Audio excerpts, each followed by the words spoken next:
A very good evening to all, brothers and sisters in the Dhamma. So today is 12 May 2026, Tuesday class. So we'll be continuing our class sharing from today onward. Because we just came back from our retreat, then we had our holiday. After that, today officially we continue our Tuesday class, followed by Thursday and then Sunday. Okay, so as usual, we will be sharing today's Dhamma based on this book, the wonderful Dhamma, Lotus Sutra. We are at page, I think, 828, based on Xuanhua's commentaries, volume 4, chapter 3, Parables. Okay, as usual, we gather, then we have our physical puja. Namo 本师释迦牟尼佛 Namo 本师释迦牟尼佛 Namo 本师释迦牟尼佛 Namo 观世音菩萨 Namo 观世音菩萨 Namo 观世音菩萨 Namo 阿弥陀佛 Namo 阿弥陀佛 Namo 阿弥陀佛 Namo 弥勒佛 Namo 弥勒佛 Namo 弥勒佛 Namo 药师佛 Namo 药师佛 Namo 药师佛 Namo 文殊菩萨 Namo 文殊菩萨 文殊菩萨 Namo 普贤菩萨 Namo 普贤菩萨 普贤菩萨 Namo 地藏王菩萨 Namo 地藏王菩萨 Namo 地藏王菩萨 Namo 准提菩萨 Namo 准提菩萨 Namo 准提菩萨 Namo 佛菩萨 Namo 佛菩萨 Namo 佛菩萨 Arahang Sama Sambuddho Bhagava Buddhang Bhagavantang Abhivademi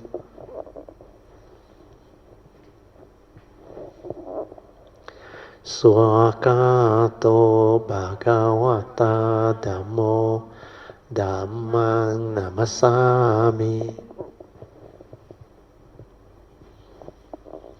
Supatipanno Bhagavato Sāvaka Sangho Sanghang Namami Namo Tassa Bhagavato Arahato Samma Sambuddhassa Namo Tassa Bhagavato Arahato Samma Sambuddhassa Namo Tassa Bhagavato Arahato Samma Sambuddhassa Buddhang Saranang Gacchami Dhammang Saranang Gacchami Sanghang Saranang Gacchami Dutiyampi Buddhang Saranang Gacchami Dutiyampi Dhammang Saranang Gacchami Dutiyampi Sanghang Saranang Gacchami Tatiyampi Buddhang Saranang Gacchami Tatiyampi Dhammang Saranang Gacchami Tatiyampi Sanghang Saranang Gacchami Panatipata Veramani Sikkhapadang Samadhiyami Adinadana Veramani Sikkhapadang Samadhiyami Kamesu Miccācara Veramani Sikkhapadang Samadhiyami Musawada Veramani Sikkhapadang Samadhiyami Surameraya Majjapamadatthana เวรมณีสิกขาปะทังสมาธิยามิกันนะสารปะดิเตนะดิเปนะตามาดังสีนะติโลกาดิปังสัมบุดังปูจายามิตามโมนุดังกันดาสัมบารยุเตนะดุเปนะหังสุกังหินะปูจาเยปูจานิยังตังปูจาบาจานามุตตมังวันนากันดากุโนเปตังเอตังกุสุมาสันตตินปูจายามิมุนินดาสสิริปาดาสารโรเหปูเจมิบุตังกุสุเมนะเนนะปุณเนนะมเตนะเจโหตุโมขังปูปังเมลายติยตาอิดังเมกายโยตตายติวินาสภาวังอาดิวาเสตุโนบันเตปานิยังปาริกาปิตังอานุคัมปังอุปาดายะปาติกันหาตุมุตตมังอาดิวาเสตุโนบันเตปาเลปาริกาปิตังอานุคัมปังอุปาดายะปาติกันหาตุมุตตมังอาดิวาเสตุโนบันเตโบจานังปาริกาปิตังอานุคัมปังอุปาดายะปาติกันหาตุมุตตมัง Okay, now we shall chant our Puja aspiration based on our understanding of the significance of all these Puja offerings. Significance of offering of light. May this offering of light to the Buddha brings forth the causes and conditions to illuminate our mind and help arise the needed clarity and understanding to dispel all darkness of ignorance therein. Significance of offering of water. May this offering of pure, clear, cool water lead us to the pure, clear Dhamma that cools and doses of the fires of all defilements within our mind. Significance of offering of incense. May our morality, virtue, and understanding shine forth far and wide, just like the fragrance of this incense which we are offering to the Blessed One, who is perfect in wisdom and virtue. Significance of offering of fruits.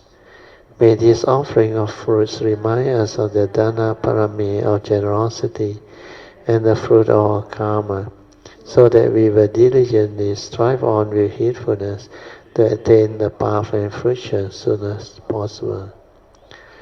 Significance of offering of flowers. May this constant offering of flowers to the Blessed One strengthen our faith and constantly remind us of the impermanence of this body, so that we will diligently and sincerely strive on to cultivate Sila, Samadhi and Panya, leading to ultimate liberation, the born-free Nibbana. Making of overall aspiration. By the power of all these merits, born of these offerings, may our spiritual faculty of Saddha, Virya, Sati, Samadhi and Panya be further strengthened until they become balas or powers, sharing and transfer merits to all beings. May these merits be shared and transferred to all beings without exception, especially to those who have the condition and affinity to receive them. Sadhu, sadhu, sadhu. Okay, let's pay respect to Puja. Buddhang Pujami.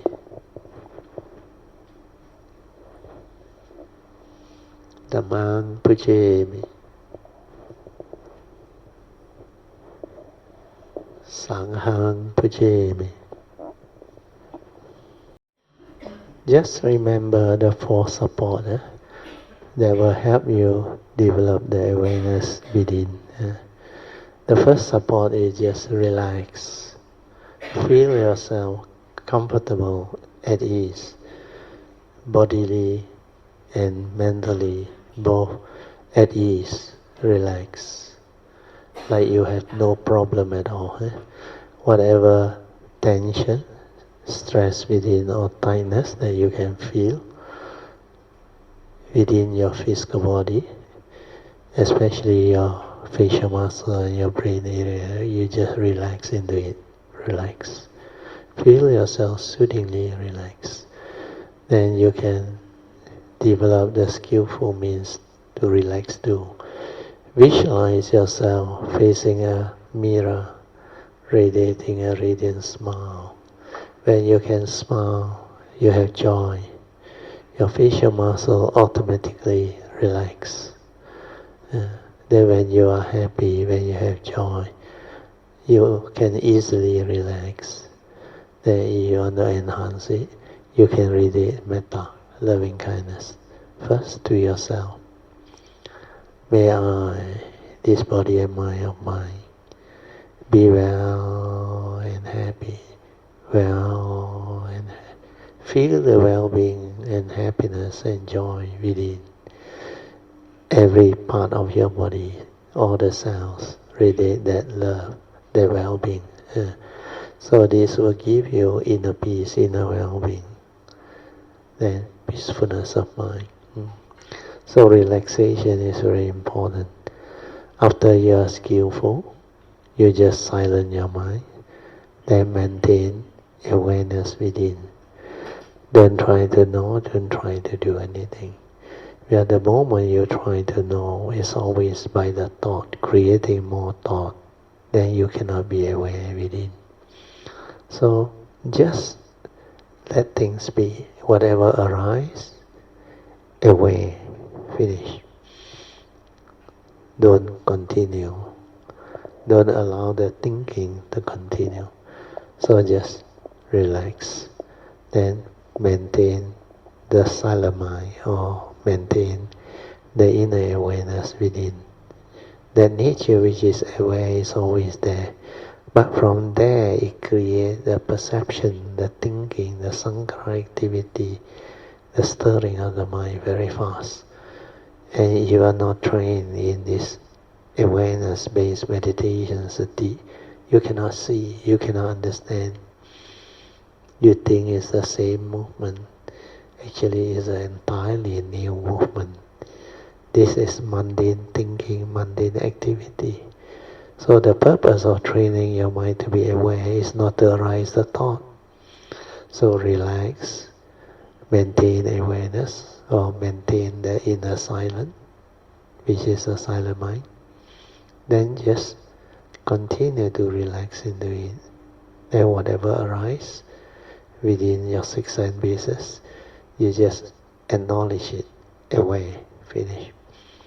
Don't even try to know what it is. Let it be. Just aware. If perception come in, okay. Then after that, stop. Then continue to develop this until it's stabilized. So the third support is stabilizing this inner awareness. We are allowing it to be in the state of pure awareness all the time. So you can continue to be aware, aware, aware, without thinking. Then your whatever unfinished thought activity, they will slow down, slow down, slow down. Then you will realize your original true mind before the stirring, before the thinking, before the movement of thought. So awareness, nature within, is your true mind. So when you can relax, maintain awareness, and let everything slow down until it ceases. When thought ceases, your pure awareness nature manifests. Then you can understand what that true mind is, the silent mind is, the pure awareness nature is. That's how you develop it. Okay, now I'll set that up for 30 minutes, so you can continue your meditation.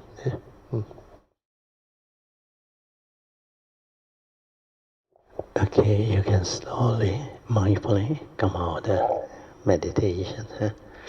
Try to maintain whatever inner peace, inner calmness, and inner awareness that you have developed. Then learn to stabilize it in the midst of life, to develop the daily mindfulness. Invocation to the Devas. In this universe, in their entirety, let the deities and Devas come here. Let them hear the good teachings of the King of Sages, which is heaven and release, Nibbana. This is the time to listen to the teaching. This is the time to listen to the teaching. This is the time to listen to the teaching.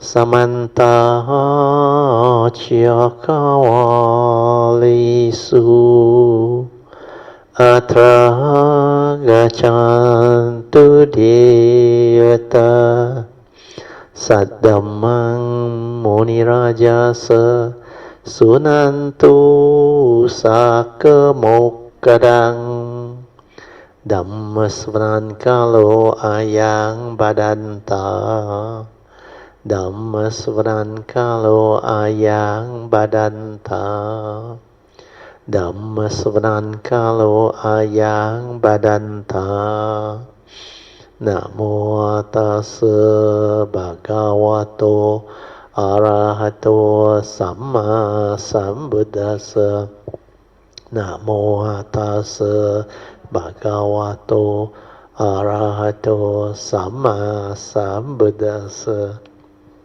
Namo Tassa Bhagavato Arahato Samma Sambuddhassa.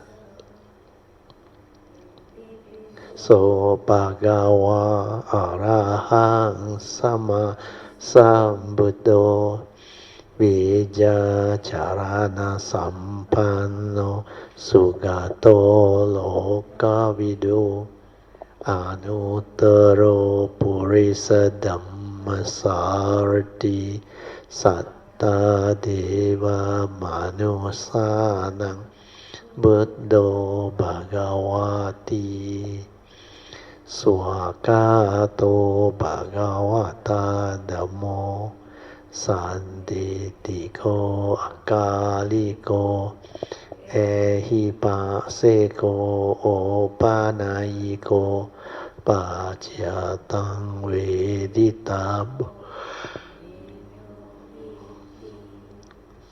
Supatipanno Bhagavato Sakasangho Ujupatipanno Bhagavato Sakasangho Nyayapatipanno Bhagavato Sakasangho Samicipatipanno Bhagavato Sakasangho Adyang Chattari Purisa Yogani Atta Purisa Pugala Esa Bhagavato Sakasangho Ahuneyo Pahuneyo Dakineyo Anjali Karaneyo Anuttarang Punyang Ketang Lokasati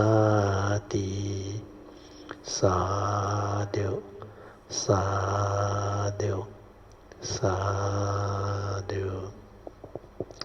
Okay, you all can be seated. We'll continue from where we stopped. We'll continue from that paragraph. If desire is extinguished, suffering has nothing to rest upon. That's why they always say it is craving or desire is a cause of suffering. If you have no craving, no greed, no desire, then there will be no suffering. If you wish to get rid of suffering, you must first get rid of the evil roots of greed, hatred, delusion, especially the evil roots of greed, which is a form of desire, craving. If you have no greed, no desire, no craving, then suffering will have no roots, nothing for it to rest upon, and no place for it to dwell upon.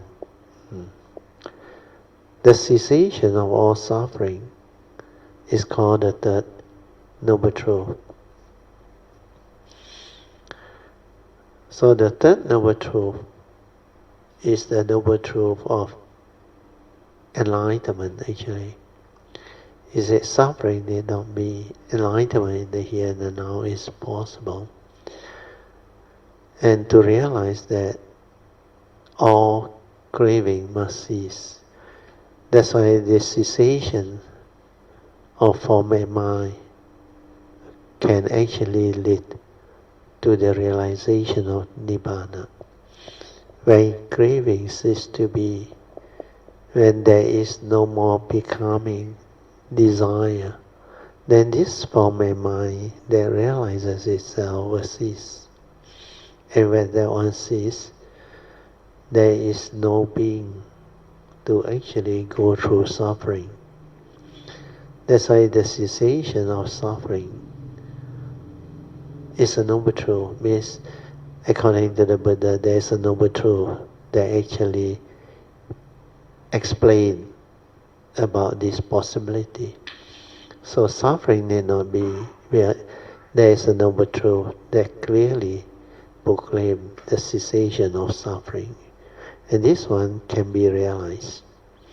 So to realize the truth of this third noble truth means the truth of cessation of suffering. You must walk the path. That's why if you want to attain or realize cessation of dukkha, you must cultivate and develop the Noble Eightfold Path. Means you walk the Noble Eightfold Path, leaving behind the bonds of suffering. Means your delusion, your ignorance, your craving. Then one attains liberation or realize enlightenment. To leave behind everything that is bounded up by suffering is to liberate from the world, means the existential world, from creation, samsara, the cycle of birth and death. Why can't you attain liberation? You cannot attain liberation because you cannot see through the affairs of the world and let them go. Until you can see through and let go of everything, you cannot be liberated. When you can see through it all and let it go, you will attain freedom and liberation. Actually, the right understanding is to develop the wisdom to root out avijja.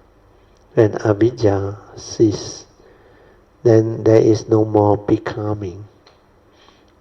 No more becoming means no more like birth and death, the continuation of it. Yeah.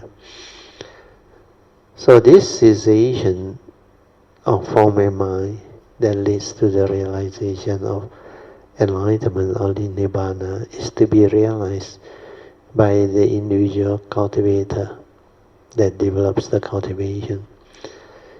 And liberation can only come when there is wisdom, when one can see clearly the unreality of form and mind, the unreality within the existential world, where our world is a conditioned world, manifested through causes and conditions. And this causes and condition makes the world different. We as a conditioned world, dependent on condition, phenomena arise. That's why the Buddha realized the governing law is the law of dependent origination, paticca samuppada. Everything that arises and passes away within the conditioned world are conditioned arising phenomena, or dependent on causes and conditions, they arise. When causes and conditions continue to sustain itself or evolve, then the phenomena continue to evolve and exist. But when causes and conditions cease to be, the phenomena cease to be. And when you understand this, then you will understand clearly the universal characteristics of anicca, dukkha and anatta. Because they are dependent originating, it's not a permanent unchanging entity. Yes, without causes and conditions, it cannot arise. So how can it be a permanent unchanging entity? It needs causes and conditions to arise. And when causes and conditions cease to be, it ceases to be. That's why it's impermanent. Whatever that is impermanent following nature's law, it will lead to suffering when you want things your way, which is not in accordance with nature's way. That's why from impermanent, you will actually insight into the characteristics of suffering. You will suffer when you cannot get what you want, when things don't go your way, where this is nature's law. Everything is following this law of dependent origination, condition arising phenomena. And because it's impermanent, it's not a permanent unchanging entity. That's why you cannot say this is me, this is I, therefore all this is mine. That's why they come out with the understanding that it's not a permanent unchanging entity, non-self, not you. There is something, but it's not a permanent unchanging entity that you can cling on to, hold on to, grasp onto and say this is me, this is I. Where this itself is a phenomenon, dependent originating, condition arising. That's why it's not a permanent unchanging entity where you can say this is me, this is I. And because of that you have control over it. You can tell this entity, let it be such, and it will be such. But can't, because it also follows nature's law. Like our physical body, our consciousness, our mind, they come together through causes and conditions and animate it to a human entity, which we call a human being. And this one is not a permanent unchanging entity, dependent originating, condition arising, supported by condition. That's why the Buddha said, whatever arises, there are causes and conditions behind. And once you see this through your awareness or mindfulness, then you will awake or realize the truth. And the universal characteristic will be very clear. And because they are dependent originating, condition arising phenomena, impermanent, and lead to suffering, unsatisfactoriness, then how can it be real? It's definitely unreal. That's an empty nature of existence. From impermanent, you will realize, hey no you, hey no me, no permanent unchanging entity, no reality. All your craving, clinging, grasping, possessiveness, they are born of delusion. The ego is actually an illusionary ego. And based on that, the Buddha says, living beings get themselves entangled with existence, not knowing that the form and mind, the human being, is not you. Because ego is the way of nature. It's not a permanent unchanging entity. This one also cannot be you. How can this one own thing, have thing? Then when you see clearly, the physical form is a form. The consciousness trapped inside is a consciousness. the life force that animates it, there are three separate conditions. But all these three must be in functional condition for this form of mind to continue to arise and exist. It's just like hearing consciousness. It's not the mind that hears. It's not the ear that hears.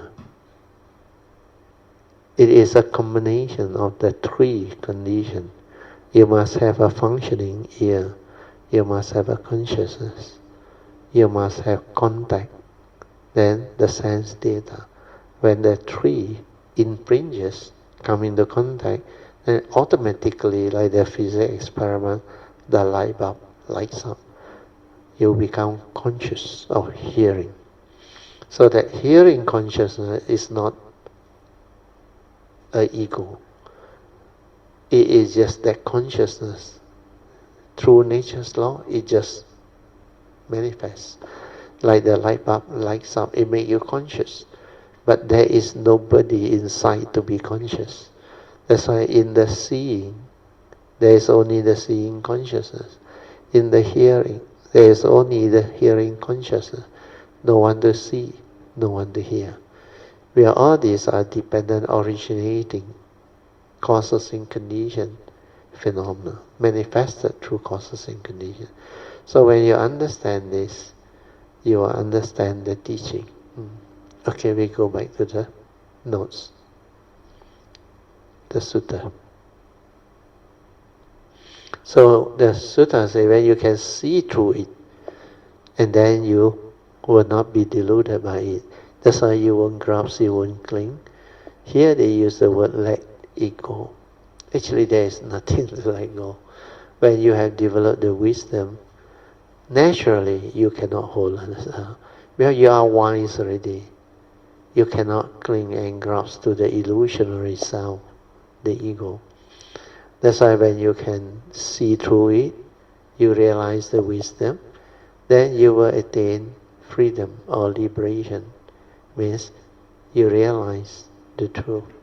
Then your mind will cease. That's how you gain liberation of form and mind. And before you realize parinibbana, the form and mind with its life force actually can still continue with life.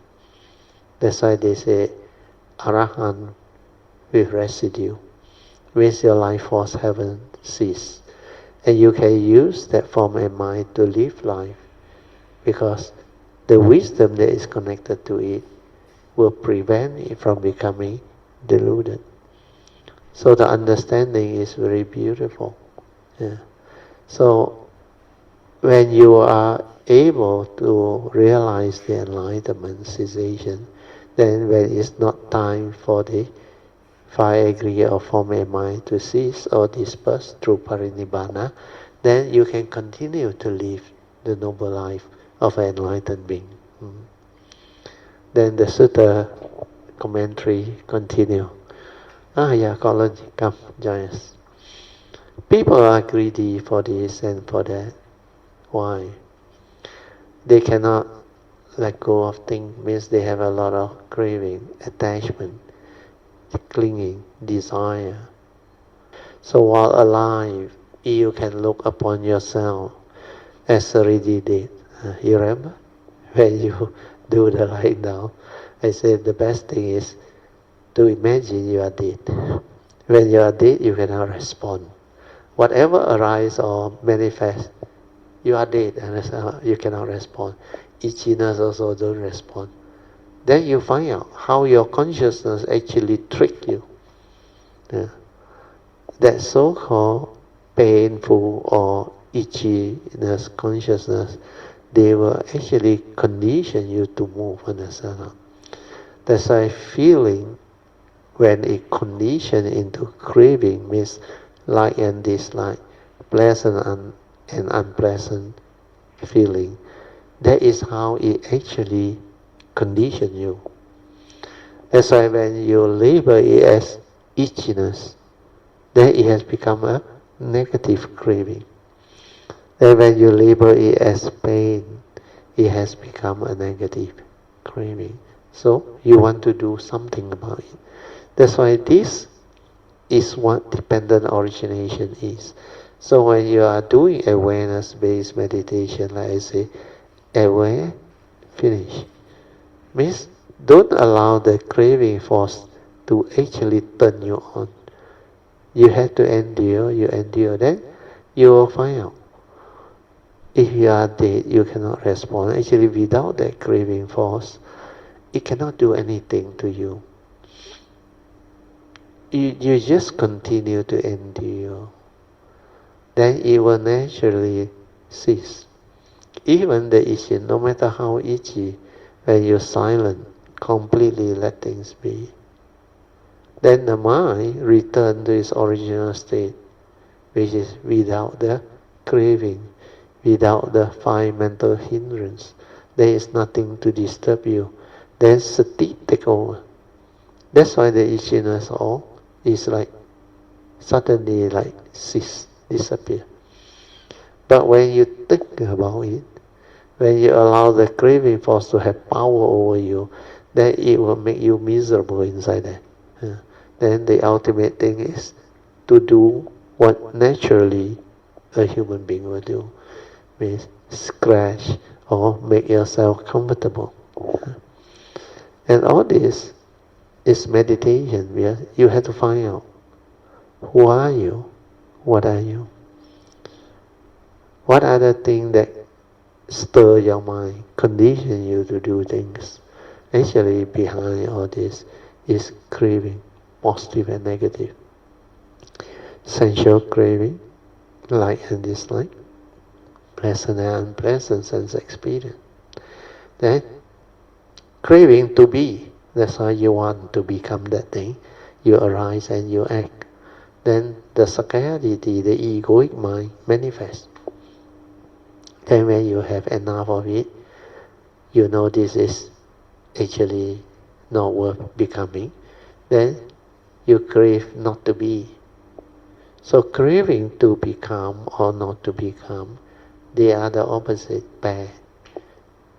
They are actually a duality, which is both delusionary. So delusionary means the three types of craving. Sensual craving, craving to become something, craving not to become anything. These are all craving. As long as there is craving, there is this force, that pull, and it has power over you. It will condition becoming. Then it will condition suffering. That's why craving is the cause of suffering. Without craving, there is no rebirth. Without rebirth, there is no old age, sickness, and death. There is no First Noble Truth, its reality. That's why all this you will see clearly. When craving ceases, everything ceases. Because no craving, no becoming. No becoming, no form and mind, then everything ceases. But to realize that is not easy. We as living beings are deluded. Like at the retreat, we chant the morning chanting. Living beings are bounded by what? Suffering. Obstructed by suffering. So everything is actually from suffering. Because you have craving. Otherwise you won't suffer. You don't have to suffer. Okay? You go back to the sutta or commentaries. While alive, you can look upon yourself as already dead. This is a very good analogy. Then you won't bother to be a slave for your own body. You can regard yourself as dead. You will not be attached to anything. We are dead. A dead person cannot do anything. You will see through everything. That's why imagining that you are dead is a very good understanding. You must do that to attain liberation. Those who cultivate and realize the truth, they know this is what truth is. Whereas when consciousness separate the cessation of causes and conditions to animate that being into a living being or a human being, that one also cease. That's why they call you die. Actually nothing die. It's just separation of causes and conditions that comes together to animate it into a human being or a living being. So when you see this, then you can develop the wisdom to liberate your mind and free. So see clearly the causes and conditions that give rise to delusion, to condition one's grasping, clinging and holding on to the phenomenal world of consciousness and form. That is the cause of suffering. Okay, then we move on. Oh, finish, huh? Okay, next part of the sutta. By what means have these people attained liberation? They merely free themselves from, delusion, sacrality, and call that liberation. In reality, they have not yet attained complete liberation. The Buddha said that these people have not truly attained Nibbana because they have not yet attained the unsurpassed supreme vehicle realization. This is not how I intend to lead them to Nirvana. I am the Dhamma King with mastery of Dhamma to bring peace and tranquility to living beings. I appear in this world. So commentary. By what means have these people attained liberation? The commentary says, what method or way have such beings or people used to attain liberation or enlightenment? So here the next part of the sutta says they merely free themselves from delusion, sacrality, and call that liberation. You can be apart from self-delusion or sacrality. You will be able to see through everything. Seeing through everything means not being attached to anything and letting go of it all. If you can put it down, everything is okay. I often tell you, with me, everything is okay. If I can be okay with everything, does that mean I have attained liberation, you ask? If you have this question, then you haven't attained liberation. As long as you have question, then you have not been liberated. When there is no more question, then you will be free. You will be just like space. Who could buy space up? No one could. When you can leave delusion and illusion behind, you will be liberated. When you no longer desire fame, you will be liberated from fame. When you no longer seek wealth, you will be liberated from wealth, free from fame and fortune. What else is there to bind you? There is nothing at all. Then next part of the sutta. In reality, they have not yet attained complete liberation. So the Buddha taught all those present in the assembly the principles of suffering, the cause of arising of suffering, the cessation of suffering, and the path that leads to the cessation, means through the Four Noble Truths, which is the provisional teaching, and told them that they had attained liberation. Actually, they have not yet attained. The word is ultimate liberation. Why not? Although they end physical birth and death resulting from karmic conditioning. Cognitive birth and death resulting from the fluctuation of thought continue, as what I explained to you all at the retreat. The Arahant actually, through realization of the Four Noble Truths, they root out avijja. So no more ignorance. Then basically they can realize nibbana. Then they can go through cessation of form and mind and they cease. But that one is just a condition to end birth and death of the segmented life. Understand? That segment that you come every life. Once avijja rooted out, that one ceases. But while they are still an arahant, the outflow of thought hasn't ceased. As I hear宣化use the word, actually they have not yet attained ultimate liberation. Why not? Because they may have ended the segmented life, or they call it the physical birth and death resulting from karmic conditioning. But the cognitive birth and death, through consciousness, through cognition, the outflow of thought, that one they haven't ended. So the cognitive birth and death resulting from the fluctuation of thought continue, means the birth and death of the thought. Why? Because the mundane mind hasn't collapsed. Understand? It hasn't ceased. But it is not a critical issue. Understand? Because as far as the understanding goes, you can choose to cease. When I say you can choose, means the form and mind can choose. But the form and mind is not you. Not a permanent changing entity. So a lot of people make the mistake by saying, samsara is too long.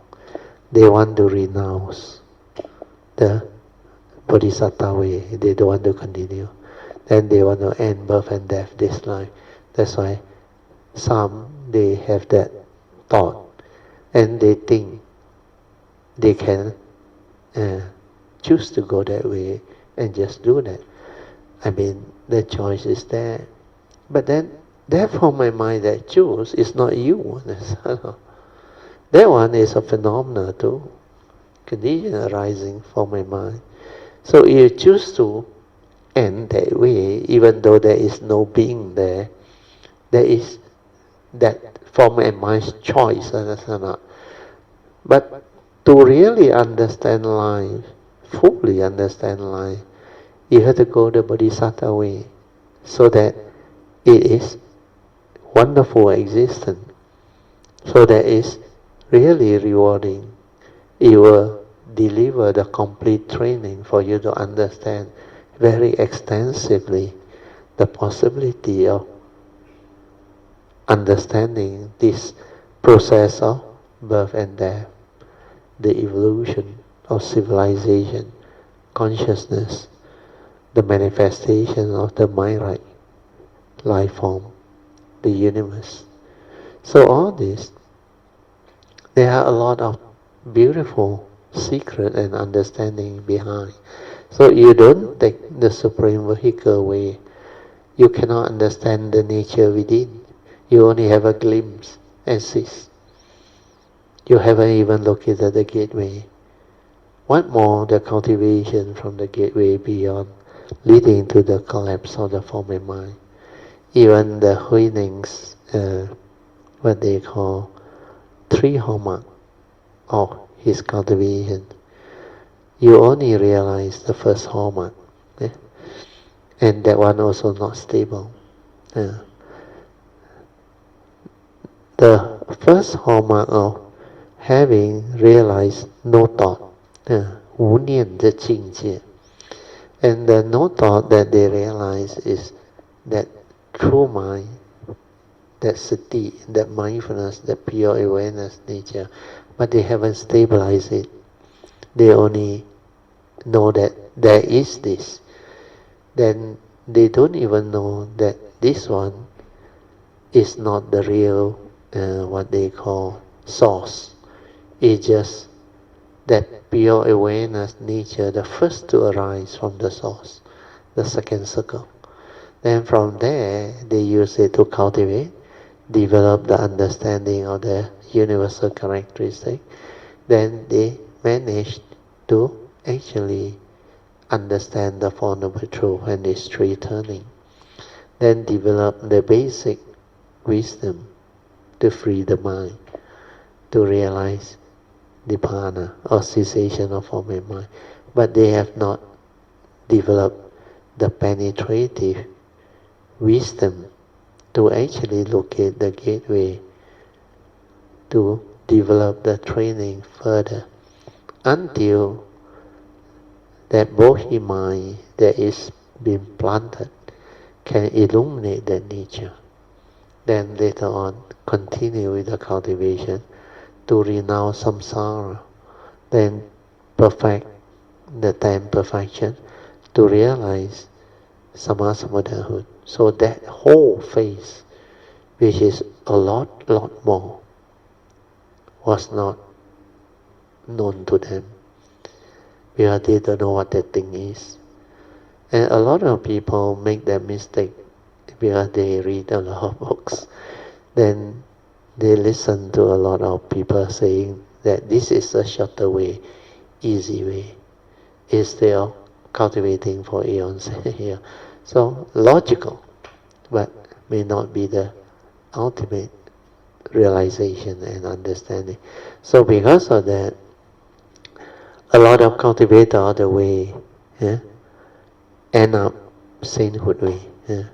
But it's a necessity. Because without the sainthood way, the Bodhisattva way completely cannot be found. You have to realize through sainthood way that you have the condition.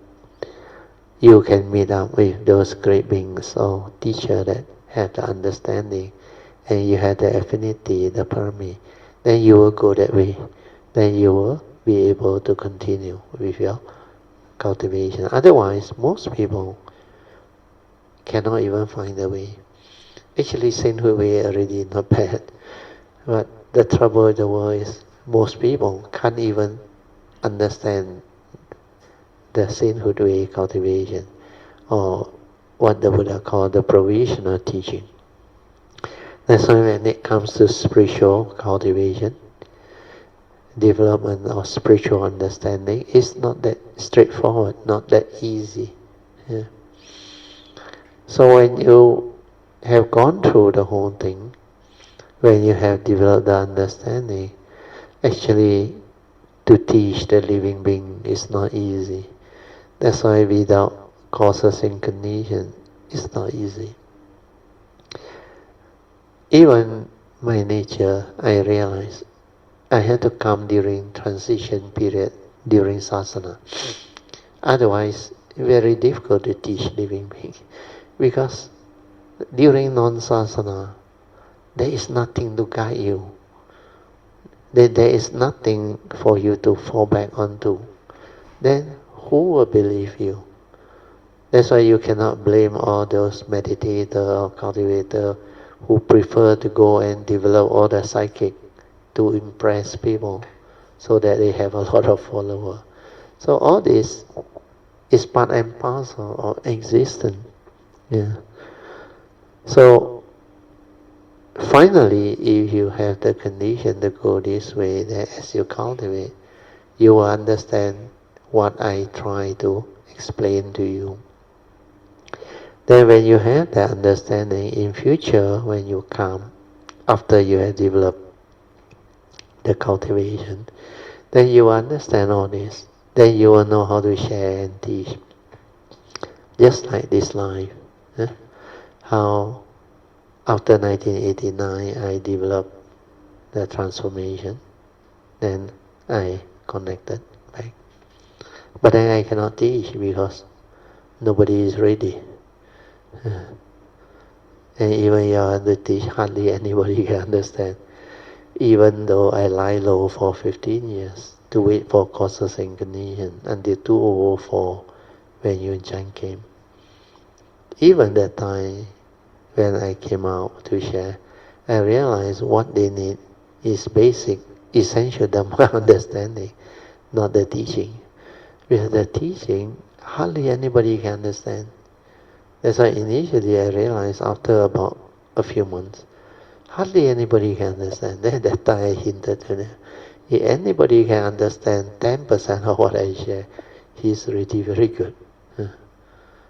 But then, because sasana is still around, that's why I had to inquire or reflect, contemplate, how can I teach living beings so that they can have the faith, the confidence and understanding. Then I realized I need to fall back on something that can give them faith. Where during sasana, the teaching is there. The only thing is, the teaching is not easy to explain. The real understanding behind the teaching is not easy to explain. That's why I use that as a basis. I teach the essential Dhamma first. Then when I teach the essential Dhamma, a lot of people find it easier to agree. But then the higher teaching, I cannot teach the real teaching. Because what they have been taught is completely the opposite of what this nature realized.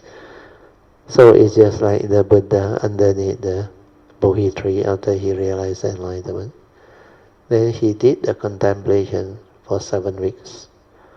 Then after he finished, he actually was reluctant to share his understanding in the world because he said, such profound teaching, who can understand? No way. That's why he just let things be. But the Brahma Sahampati can read his mind. Then came down and appealed to him. There are beings with little dust that can understand you. Then he contemplated the 2 teachers that taught him, Alara and Uddaka. Then he checked away. One just passed away the day before, the other one week ago. So he said, these 2, if they are around, then very easy. Then after that he reflected, the 5 ascetics that were with him have faith in him. That's why he surveyed. He realized that they are still there. So he decided to walk there. And actually, that's how his teaching started. Dhammacakkappavattana Sutta, the first sermon, followed by Anatta Lakkhana Sutta. Then they become Arahant. And these teachings are realization of the sainthood way, the Four Noble Truths, and its 3 turning. And that's how he started. Then later on, when more and more people become enlightened, then those that have affinity with him, the close disciple, those taking the Bodhisattva way, he teach them separately. But it was not recorded in the Theravada Sutta or scripture, where at that time Ananda was just a Sotapan, first stage of sainthood. And he need to use his memory to actually repeat all this. The condition at that time was so different.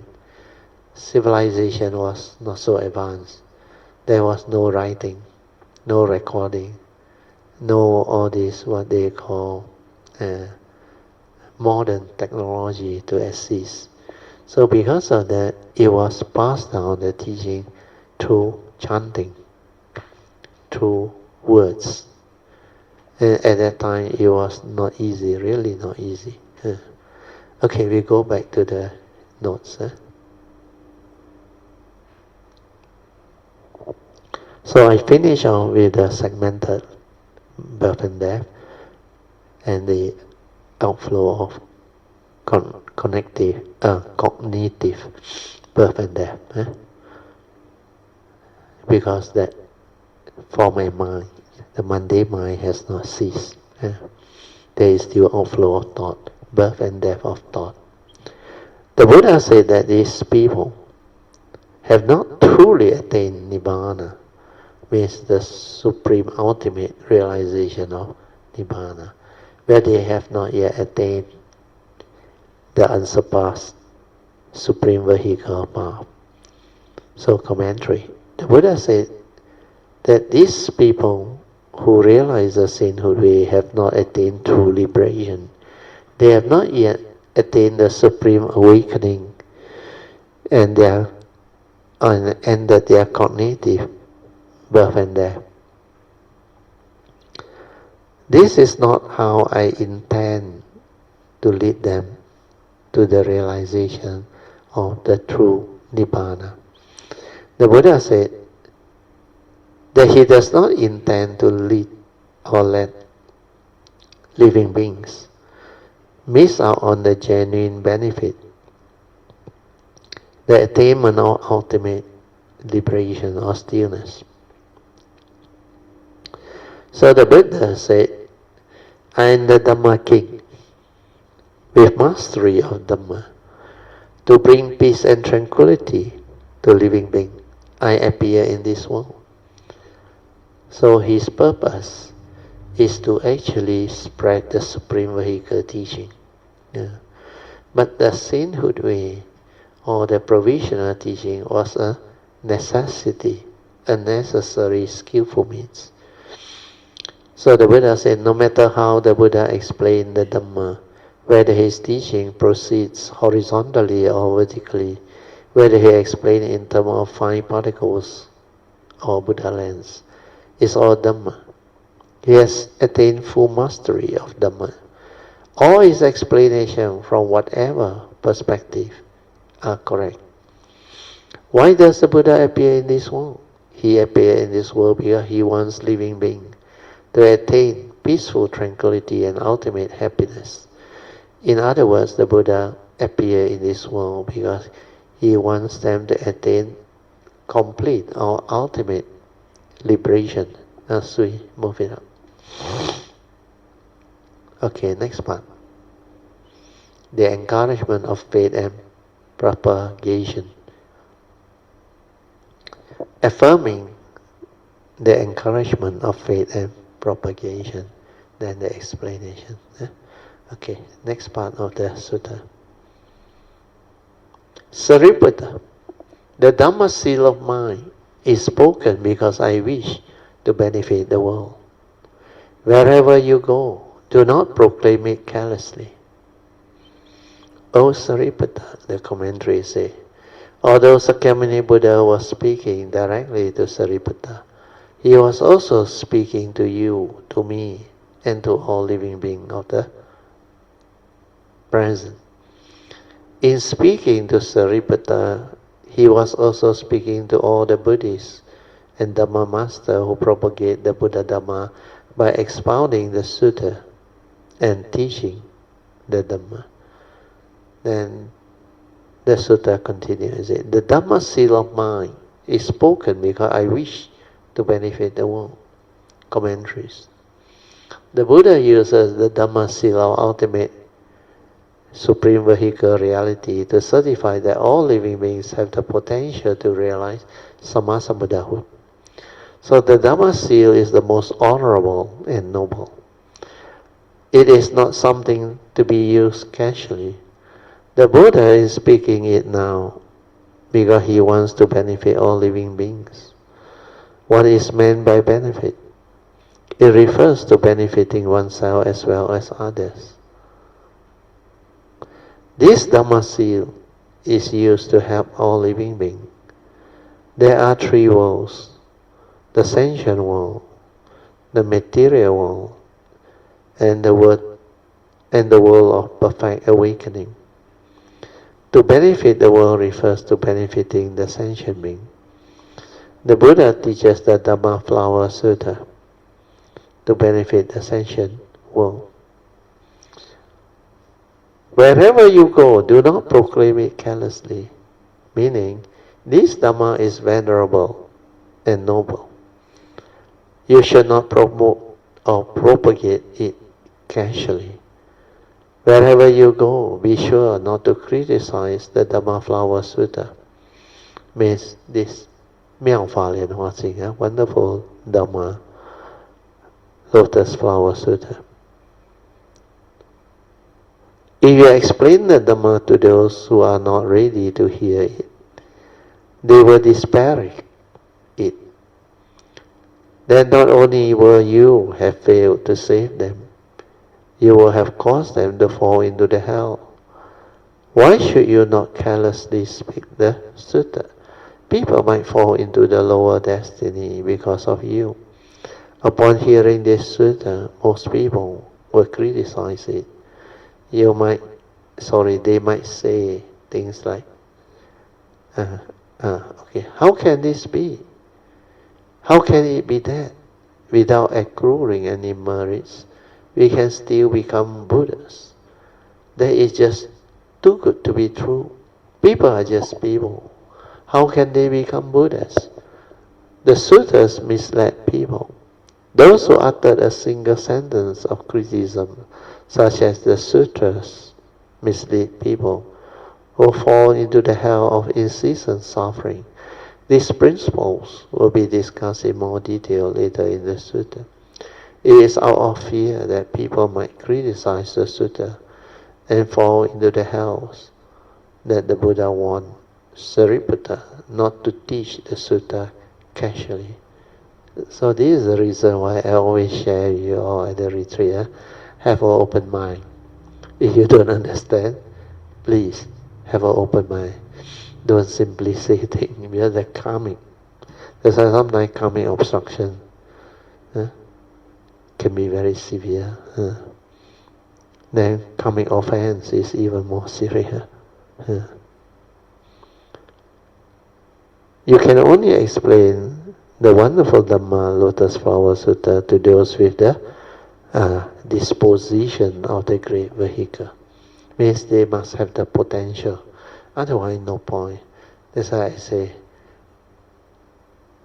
if you are not ready, don't force them.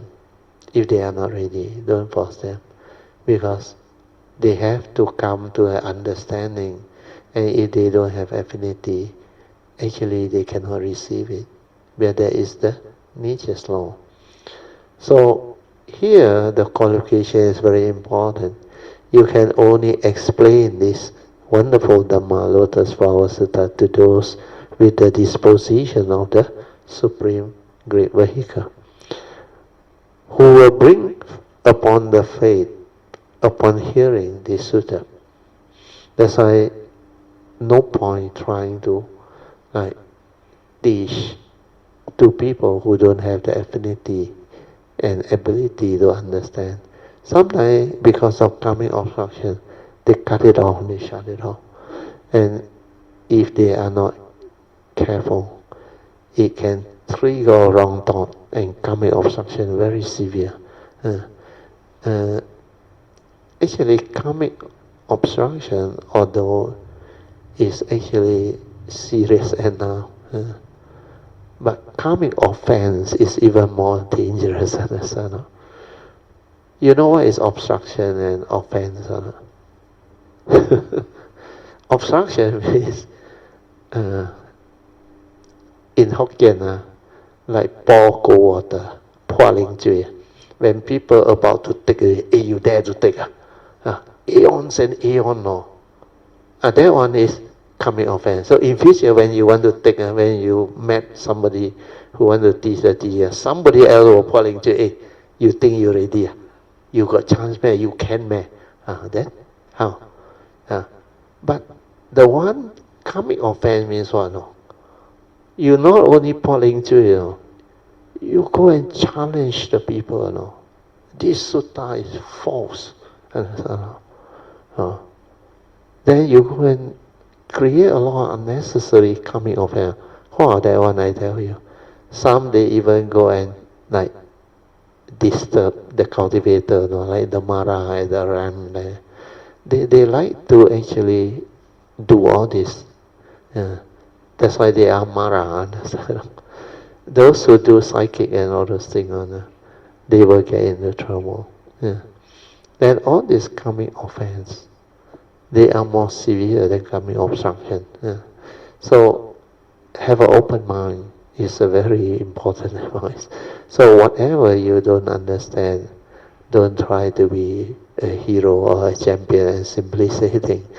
Because although what you say is free, in Hokkien is mem punji, no need capital to say holy, but the offense or the karmic negativity that actually can arise is beyond your wildest imagination. Although you don't spend any money, but the repercussion of it, the karmic repercussion is very severe. That's why karmic obstruction, karmic offenses, they are very severe. Okay, then we go on to the next part. Oh, sorry, we end here. 9:46. Yeah, we end here. Then we have 3 minutes of toilet break. Okay. Now come back to the second session. So tonight you don't worry. Tonight we got people who have not shared finished during the retreat. I think we will get Alicia. Suppose we song or you. The two of you take your turn. Yeah, continue their sharing. Oh, song did finish that time. 要完了。Okay.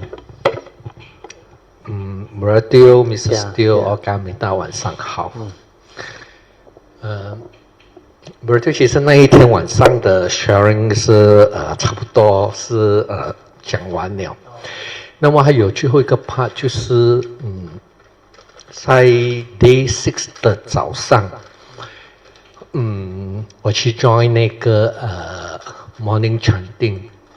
当他们唱到那个三皈依的时候，当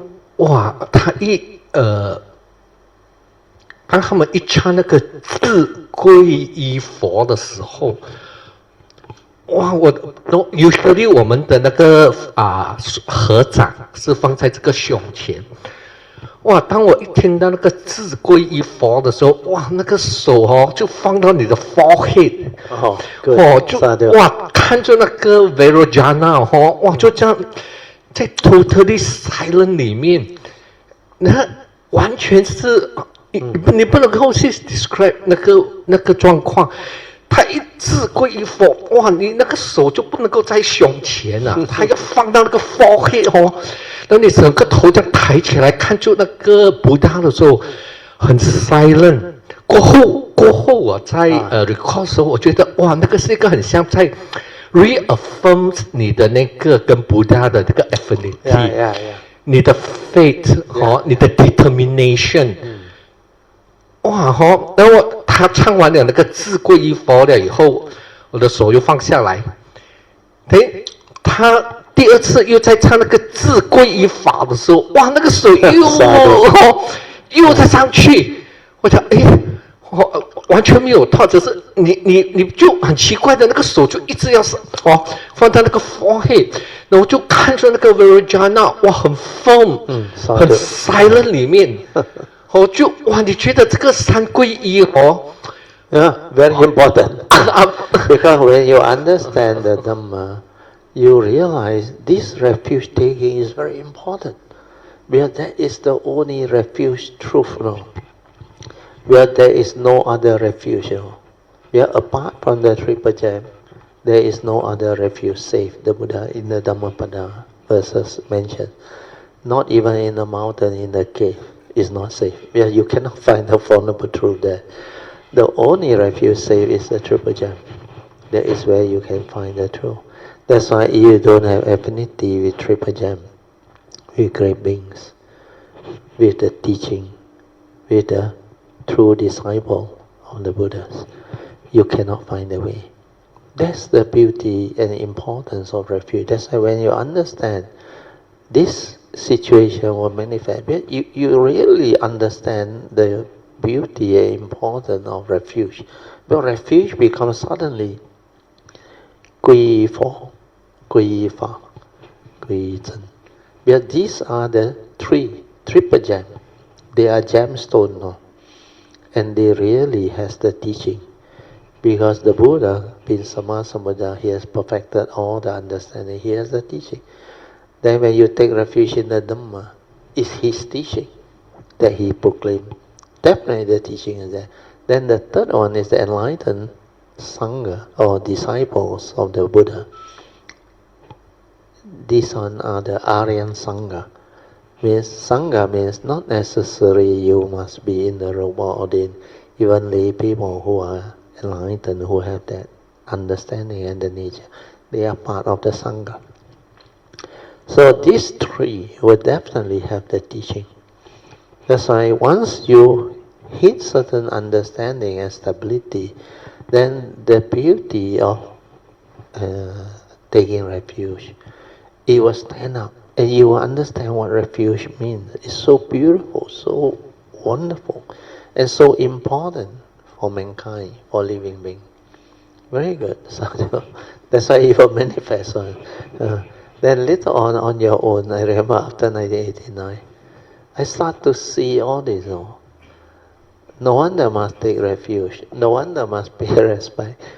Then I realize everything you do in a true Dhamma session, following the Buddha's advice, means pre-puja, post-puja, then in between, then the what they call devotional practice to develop the faith, the spiritual faculty, and to perform all the 10 meritorious actions. Everything is there, That's why this type of understanding can pave the way for cultivator to progress very fast. But all this has been forgotten. They take it as like a tradition. Go temple, okay lah, do your puja lah. The significance of puja gone. Why you do and how you do and how you develop the understanding, all slowly disappear. That's why you need real enlightened beings, real cultivator of the way to actually bring out the meaning and explain to you the real meaning. Very good. You continue. 当过后我在record 的时候，我觉得那个时候他是自己这样子很 deep 的那种。The understanding or insight, it will manifest, and it will condition you to do all those things. 以前如果是给我哪里可能那个手放到头上这样子。But it's not from the thought and the soul. It's that nature that understand. That's why it will sometimes move deep inside. Then your tears will flow out. A lot of this manifestation is from the nature. So 我觉得这一次在三宝寺的这个retreat very beautiful 跟 wonderful 今年的 very exceptional. That's why before you all go, I already predicted it. But my nature can sense. I say this year a lot of you all will progress, and the reporting really show. Especially 当我在第一天在那个 Pure Awareness Nature 里面的那个 Experience， but 对我过后回来，我一直在 contemplate， 我就在 recall， 我就想，当我们在那个 Pure Awareness Nature 里面，它是 before thought，but 我又很像可以知道了，我要去 zoom 去法禅寺，过后我又要可以知道我要去 zoom。That one is using your thought to perform whatever you want. It's just like the direct seeing. When you are with the pure awareness nature, yes, that one is just a nature, understand? It's not a being. It cannot come out and live life. But you can use it. So who is the user? The form and mind, understand? So what you actually witness is actually the nature show it to you. You can use it to, you use the word zoom. It's actually going in, understand? That nature can go in and it can like reach the center of it. And this one at the center of it is the essence. It's not like the aggregates of mind. The sankara, the analogy is the banana stem. This one is not that one. But that one is part of the aggregate of mind, different. That one is to realize that after all the thinking, whatever that you go through, at the center of it is empty. But this nature, when you zoom in, at the core of it, the center of it, is the essence. You know what is this word essence? You heard of essence of chicken. That's why people use this word beautifully. Spiritually, they use the word essence of mind. You heard of it, isn't it? So this one refers to your true mind, understand? The essence of mind. So the word essence is very important. When you zoom in, you will see clearly the essence, the important thing, understand? The truth of it. Like when I was going through that thing in 1989, the nature just, I didn't even will it, it just showed it to me. Then it go in very fast and very deep. Then at the center of it, the essence, I saw only that symbol. I think it's a symbol of Om or what, something very sacred. So this word essence is very important. Later on, you will understand it yourself. 而且我发现到我很像在我在 direct hearing 那个 sound 的时候，同时我们可以变成 direct seeing， 看到那个音符这样子 arrive passing。 The senses are same because you see when you use the seeing consciousness, it becomes direct seeing. The key one is no word, no concept. That is direct, understand? Seeing things as they are, hearing things as they are, smell also same. Because the essence of mind is the one behind. Understand? If you use that pure mind, which is your essence of mind, to see, it's always direct seeing. To hear also direct. That's why it's specific phenomenal awareness or spacious awareness without a center. Where that nature is capable of these two only. Where is awareness. 它可以同时这样子变成 direct hearing， 又可以变成不是同时的，你是用那个 which is without word to see and to hear. That's why any of the senses is without words, understand? The key thing about direct is to see things as they are without the description, without the mundane activity, understand? Or the interference from your thought process and all that. That is direct. Seeing things as they are. That's like 看山, 不是山. But there is no word, no concept, nothing. Hearing also same, no concept, nothing. It's just that thing. You cannot describe, understand? Whether you want to label it as vibration, sound, or music, or whatever. But there is no word, understand? It's just the awareness and that thing as one. Even the 佛号. 阿弥陀佛, 阿弥陀佛. No one is chanting one. The vibration come out by itself. Then the awareness is with it. Okay. Slowly you will understand. Initially, because you, like last time, you go back to a bit of thinking. You analyze. You want to reason. You want to know. That one actually prevents you from realizing the truth. But don't worry, because there is still that like left over from that habitual tendency. Not so strong already. But the curiosity is still there. That's why it still wants to know. It still wants to use your thought to analyze, to reason, and try to explain it like you can do this, you can do that. But the moment that you come in, is the mundane, egoic mind already. So when you are with that nature, there is no being inside there, nothing. But that nature, you can use it. It can develop a lot of understanding. Because by silence, it can observe one know. But the understanding of it is from the mundane mind. To describe it, to come to an understanding of what this is. But that nature on its own, when it observes, there is no word, nothing. But the form and mind that is connected to it can awaken. Do you know why it can awaken? Because it saw how it manifests. How this law of dependent origination, condition arising, cause of law, how the existential world, the nature's law operate. That's why you can understand how the dwelling, like Sui tried to describe, the input of all those things. From avidya, how it starts.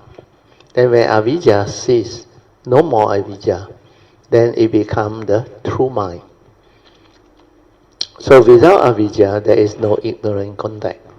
Then feeling can become pure feeling. Otherwise, you are conditioned into craving. That's why once there is avidya, the sankara, the curiosity, wanting to know, wanting to understand, wanting to experience, you will go to the memory there and think. Though they thought that is the only instrument that they have. By thinking, they can solve their problem. Mathematical problem, yes. Mechanical problem, yes. But not psychological problem. The mental one cannot. The emotion one cannot. So spiritually, thought is limited. All this later on, as all this stabilize, you will understand on your own. Then when you read all those, like Krishnamurti quote that has the understanding and the wisdom, then you realize it's very penetrative. Just let it be now. Because all this, like last night I tell you, you are still using your thought to analyze. But now, it's not like last time. Last time it's very gross, very obvious. Oh, you got a lot of questions, like just now Hsuan mentioned. But you still have questions, means that thing is not stable yet. But when you have the complete understanding and stability of it, then all the questions cease to be. Then everything is just the way it is. Condition like that, things feel like that. Then all the manifestation, all you understand. Okay? 然后过后因为这个 experience 过后，我有前面几天我都是在maintain silence 里面让它去 stabilize， stabilize。那过后中间的时候，慢慢的不是对你的那些 sharing 他会来，你会。他会好像 stand up 这样子，你会明白，他会自己 stand出来。It's like it become meaningful. Then it keep on arising. But later on, you must learn how to apply this into daily life. That is the real one. 能够了解，不能够用 is still another step. Understand? When you realize that this is very beautiful, very good, but when you apply it to life, real life is another different experience. When you cannot do it, means the stability of it is still not there. But when you can do it already, means it become a living Dhamma. Means that wisdom has become a part of you, has stabilized. Then like Guangqing Lao和尚, when you encounter a situation, you know how to resolve it. Finish. Then there is no more problem. Like Hsuan say, when you have no more problem, you have no more question. When you still have question, means there is still something not clear inside there. But don't worry, this is part and parcel of the cultivation. Then as you go through, you will develop more and more understanding. Yeah. Because all this spiritual transformation, you need to really go through the process within that nature one. Because that one actually is a very long cultivation. Yeah. But can be developed because the sasana is still around. Then the great beings nature, they are still around, and you know how to cultivate affinity and request their blessing, protection and guidance. Then you strive on with heedfulness, with the three: faith, sincerity, perseverance. Then it will move, it will move. Then when it really moves, that joy is there. Yeah. So at the moment, whatever happens, just let it go through. Then develop the contemplative wisdom more and more. Contemplate until very, very clear. Then later on, it will stabilize. Then when it stabilizes, what you will realize is that thing you will come to know is not a being. That's why you cannot own it. It doesn't belong to you. And it cannot come out and live by. To realize that is not easy. You have to stabilize that pure awareness until very stable. Then you realize. Initially, I remember, you will come to a point where you realize, without thought, who are you? That is the first inquiry, the Gongan. When that thought that manifests from the pure awareness ceases to be, who are you? What are you? The moment the thought comes in, the egoic mind arises. But when you are really with that thing, without thought, and the inquiry check, you really come to understand. Like Krishnamurti said, you are nothing.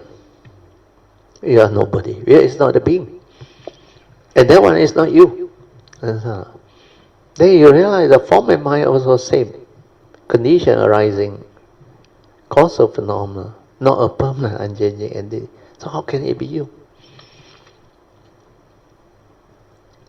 If it's not you, then why they arise in you, the five aggregate? Understand?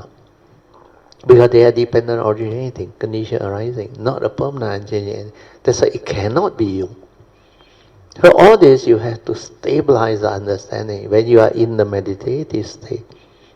When you come out and contemplate, it does help, provided you have the wisdom from your past. Otherwise, it becomes analysis. Understand? When it becomes analysis, then you will use your thought process without you realizing that you are out. That's why now, the stage you are in, you still have that, what they call word, like you can do this, you can do that. So you have to differentiate. That doing is by the five aggregate, is not you. And that one is also not real, dependent originating. So you have to see it clearly, then realize it. Otherwise, it's like you have the understanding already, the awakening already, but then you have not stabilized that understanding. So you still like more adapt to using the thought to describe things and all those things. But when you understand, that's why I start to develop the understanding, then I change. I use the word, this nature of mind. I seldom use I, me, because that one is for conventional communication. But when it comes to cultivator, I always use this nature of mind. So it takes some time, where this Bodhisattva way is the higher teaching.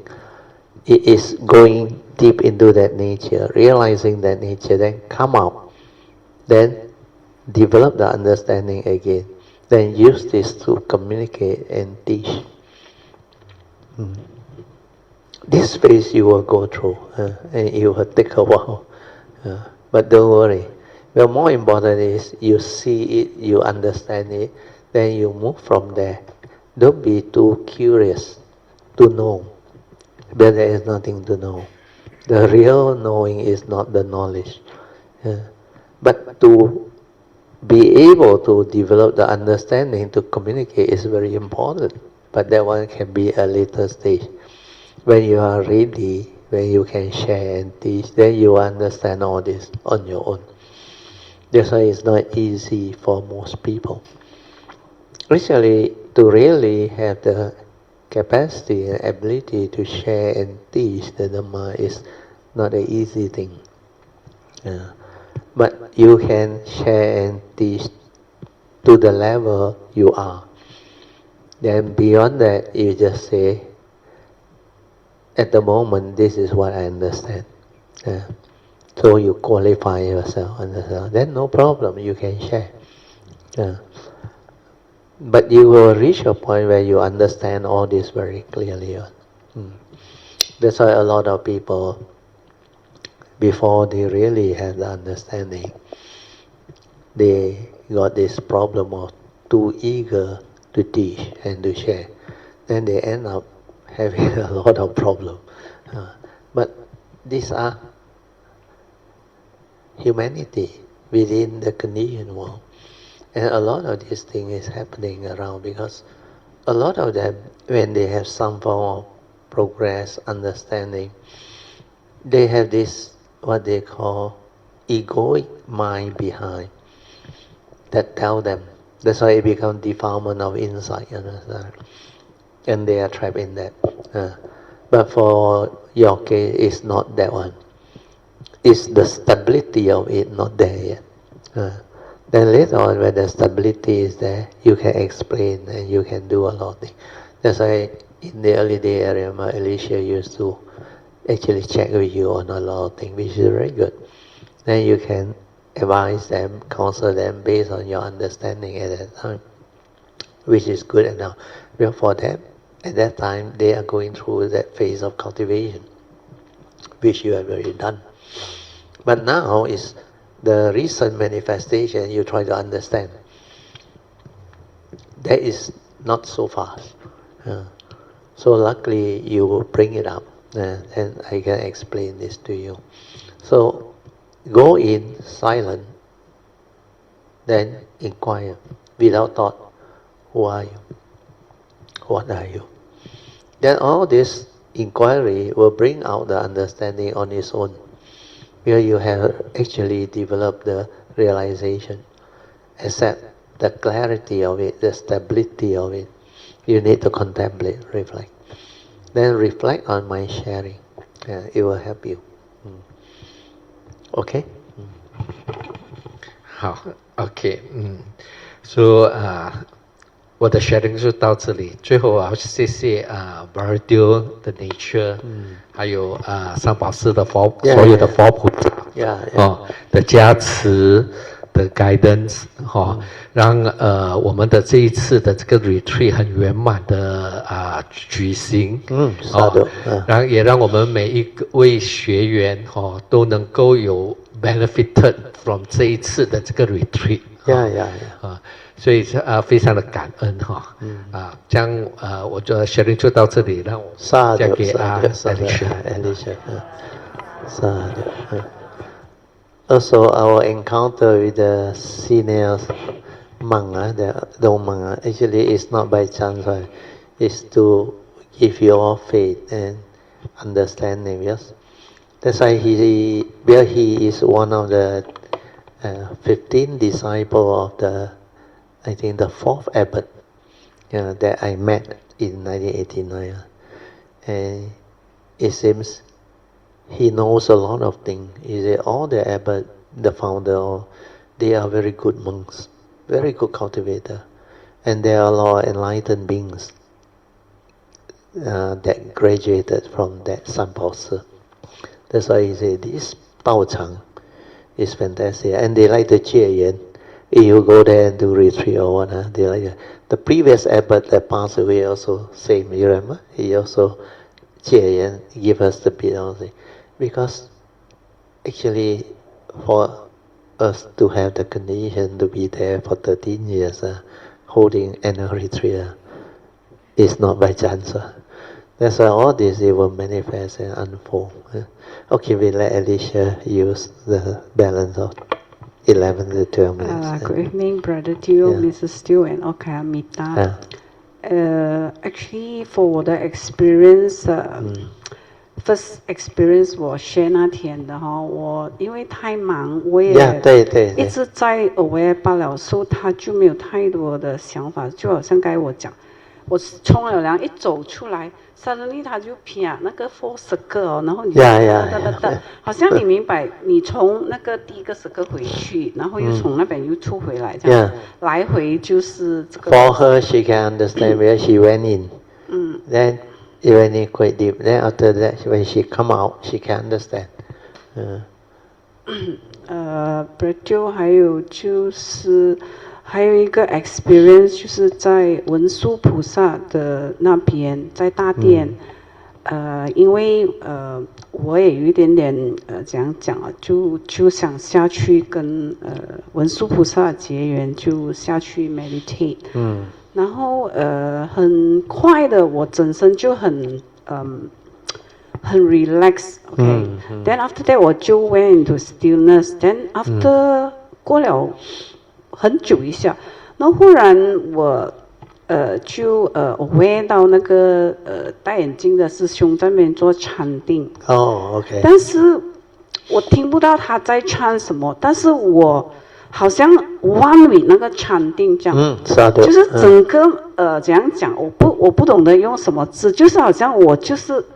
就那个不是我，不是就那个就是那个 nature 直接就在那边这样。那个 awareness nature and the vibration 就在那边 ，you know I'm like one with the oneness nature with 那个禅定。然后等到我出回来的时候，然后我去看那个师兄他在唱什么，然后他原来在唱妙法莲华经。 所以这个就是另外一个experience。这个其实我一出来我就 pay respect 给文殊菩萨，因为没有他的加持，我们是做不到这个所谓的。文殊 is foremost in wisdom. Actually, they have that nature that can let you develop the understanding very fast. That's why those great beings that have the wisdom as their foremost perfection or training, they can impart the understanding very fast. Like my nature also same. If you have the condition, I can share and teach, then allow you to awaken very fast. But this is the way my nature manifests. I come, I receive also like that, very fast. I don't need much words. I only need some pointer and truth. The moment I hear, I understand. Sometimes the person who spoke or shared may not have that understanding, but my nature understand already. Then when I was ready, I remember when I share and teach too. Sometimes it's not to the human, the non-human, they want to listen. Then I realize what come out of this nature is so different now, so penetrative now. So you can receive, you can draw, and you can actually benefit a lot from it. That's why they like to listen. And a lot of the understanding are not really from this life. It's from past life cultivation. So all this reflect the beauty of cultivation that can manifest all this. 很好。就 actually 当下你好像你什么都不是。Yeah, because ultimately you are nothing. You are nobody. But this form of mind is part of your segmented vehicle and tool that come to perform the function of what your nature is, to fulfill your vows, your duty, and all those things, and to establish affinity. That's why the yin yang fa is this form of mind. Where this is subject to karma. This one can develop the cultivation to actually brings about the strengthening and perfection of the spiritual nature and the karmic nature. And these are the only two that remains within nature's law that can actually create the possibility of the Bodhisattva ways continuous coming, where these two natures support your form and mind every time it arises. And there is a secret behind it. That's why he know you, he know me. But there is such a structure that normal people cannot understand. Although every segment through the Bodhisattva way it manifests, but this form and mind is not you. But it performs that function through the adhitthana or the nature's law or your vows or whatever. Then it can actually develop the affinity, everything. Then those that have affinity and condition, they will come. Then those who don't have, they cannot come. That's why it's like meant to be, will be. And then when you start to develop all this understanding, then you realize, although life is not what you think, he know you, he know me, but there is such thing as existence, life. And there is such a thing as the form and mind having the ability to live that type of life they call wonderful existence, and to experience all of the pristine beauties and wonders of existence. Understand that? So all this is not what people think. You use your thought, you cannot understand one. Yeah, this one is having the wisdom of both the unconditioned Dhamma and the conditioned Dhamma. When you have both, then you know how to come, you know how to live. If you don't know how to come, you don't know how to live. That's why my last guy last time always share with me.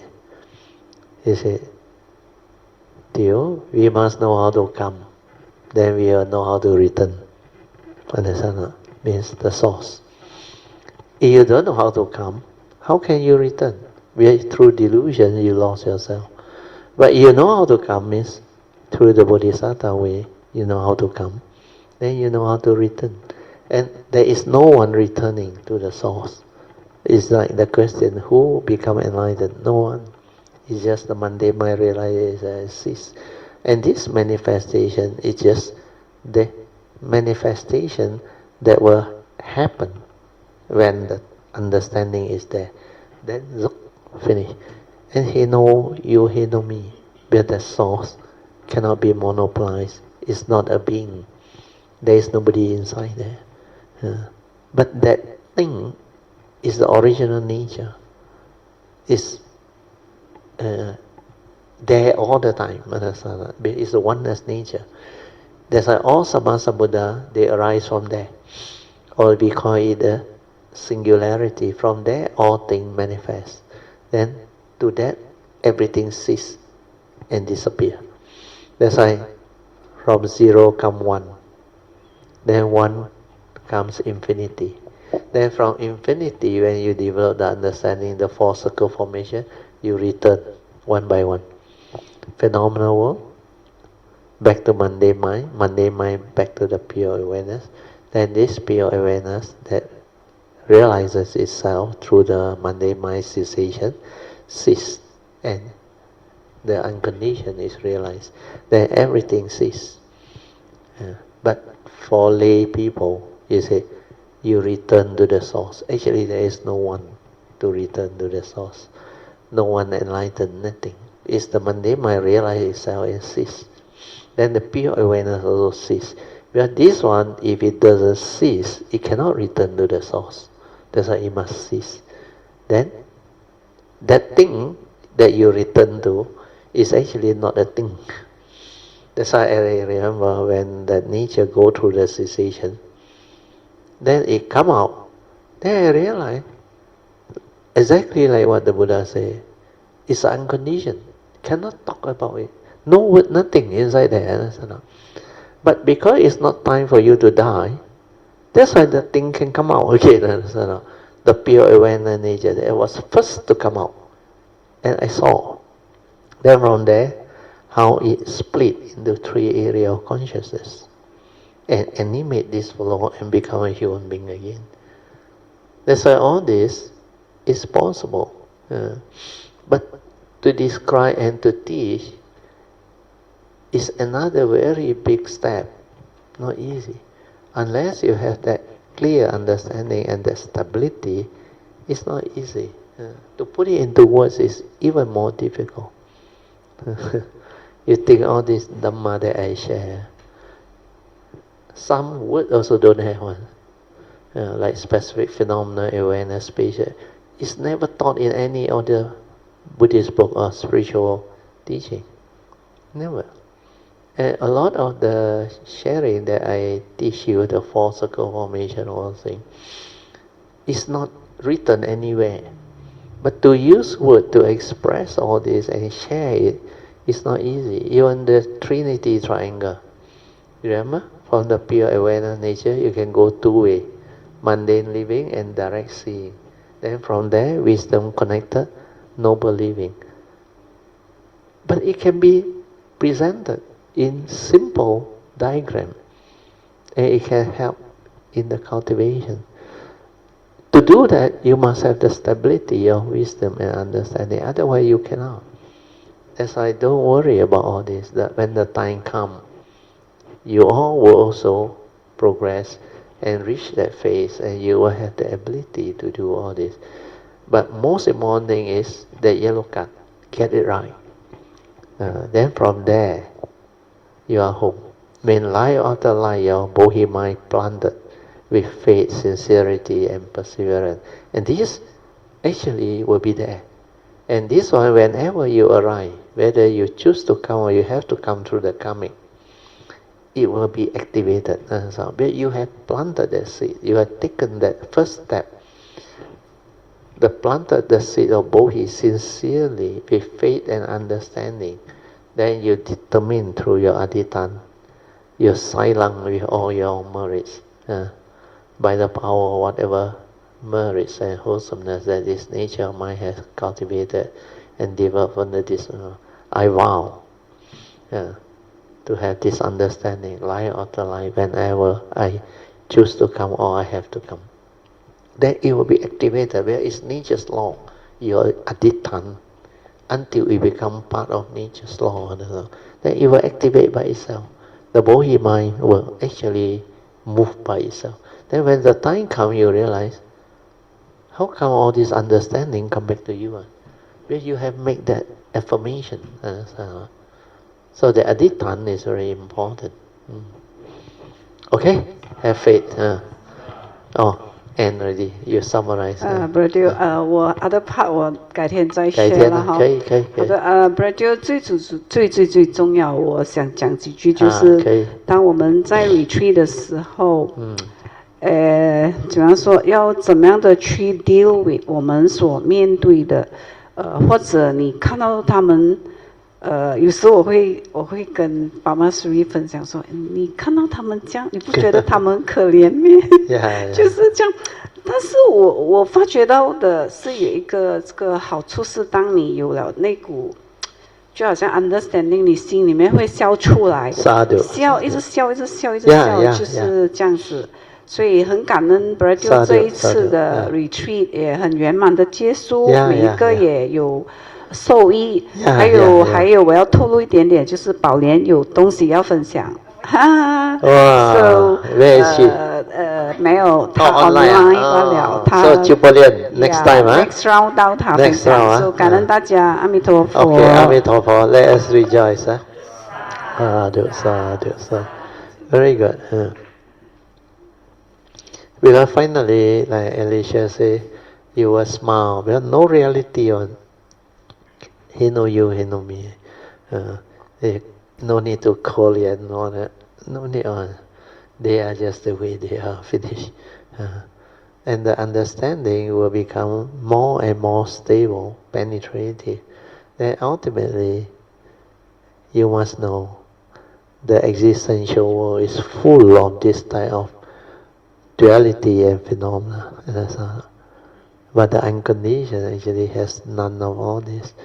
But because you understand the unconditioned, when you come to the conditioned world, You know the secret of life. You know how to live life. You cannot be like deluded by the phenomenal world. But yet you do your duty. You live your life. You play your part. Yes, it's not you. It's the form of mind that is subject to the law of karma, that has the ability to do all this, fulfill your vows, create affinity, teach and share.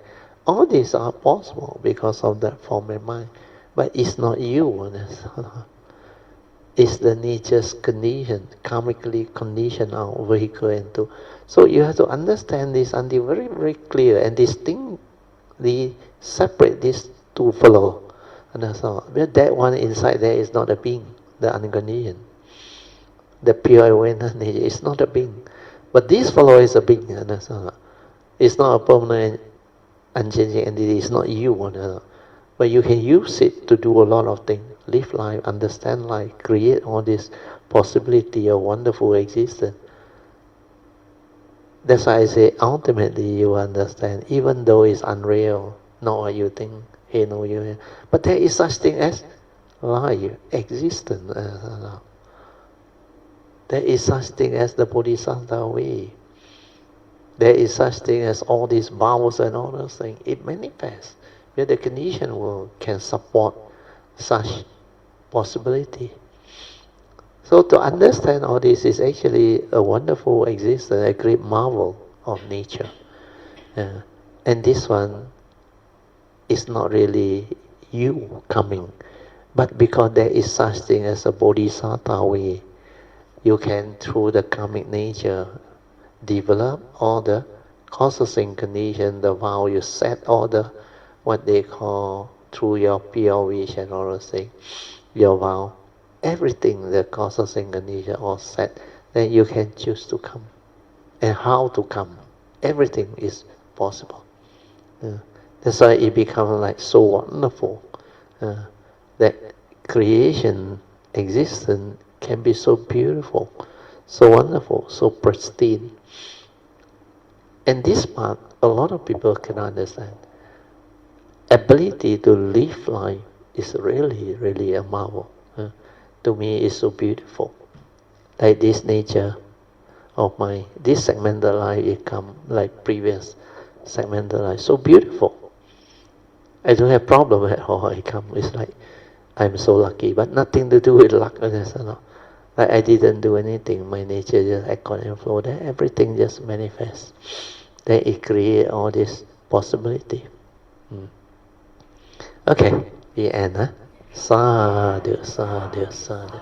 Okay, we share merit, transfer merit, and we will end. Akasata cha bhumata devanaga mahindika punyang tang anamoditva cirang rakantu lokasasana ittavata camehi sampadan punya sampadan sabbe deva anumodantu sabba sampati siddhya idang menya tinang hotu sukhita hontu nyatayo idang menya tinang hotu sukhita hontu nyatayo idang menya tinang hotu sukhita hontu nyatayo devo asatukalena sasa sampati hetu cha vito bhavatu loko cha raja bhavatu dhammiko imina punyang kamena mame bala samagamo satang samagamo hotu yawa nivana patiya sadhu sadhu sadhu. Okay, you all can now pay respect mindfully to Lord Buddha, Guanyin Bodhisattva, and all the worthy ones. Then we end. Sadhu.